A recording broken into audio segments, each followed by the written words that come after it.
Isang linggo na rin si tatay na-ospital simula nung na high blood siya. Ito ngayon nandito siya sa hospital ngayon nagpapagaling. Yung natutulog siya, siya lang mag-isa sa bahay, wala siyang kasama.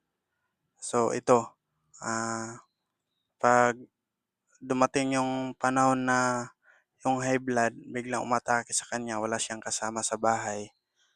Tapos need niya ng kasama tapos walang tutulong sa kanya.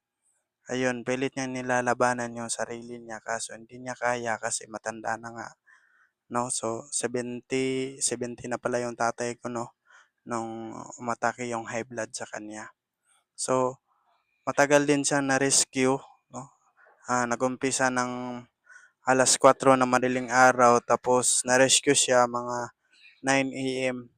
So, matagal-tagal 'no, 5 oras din yung, lumipas bago siya nahatid sa ospital.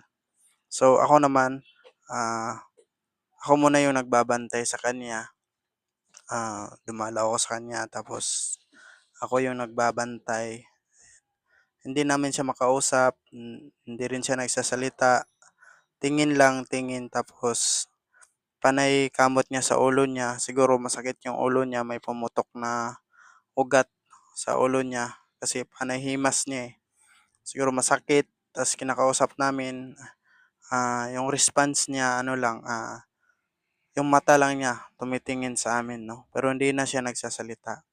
So, ito na nga matanda na 'no, so 'pag matanda na yung tatay niyo, yung ama niyo, alagaan niyo kasi yung mga matatanda kailangan na ng gabay 'yan kasi wala ng lakas. 'To, alagaan niyo, 'yan tanungin niyo kung anong gusto nila. Yung papa ko 70 na. So, ito, siya lang mag-isa sa bahay. Tapos yung mga kapatid ko, yung mga bahay bahay nila nasa tabi lang naman. Pero yung papa ko walang kasama sa bahay niya 'pag natutulog, matutulog sa gabi walang kasama, siya lang mag-isa. So ayun, 'pag yung panahon na dumating na yung high blood na gabi pa, wala siyang kasama.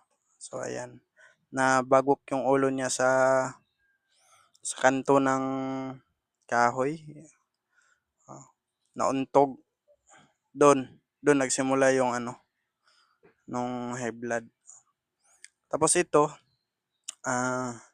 'yan nilinisan ng mga kapatid ko 'no, matapos lang linisan yung papa ko ayan, pinupunasan.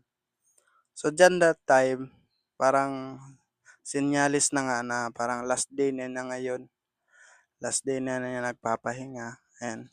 Diyan, last day na 'yan, parang tamlay na siya, wala ng lakas. Pero yung papa ko malusog talaga 'yan, malaki yung katawan. So ayan, last day na niya.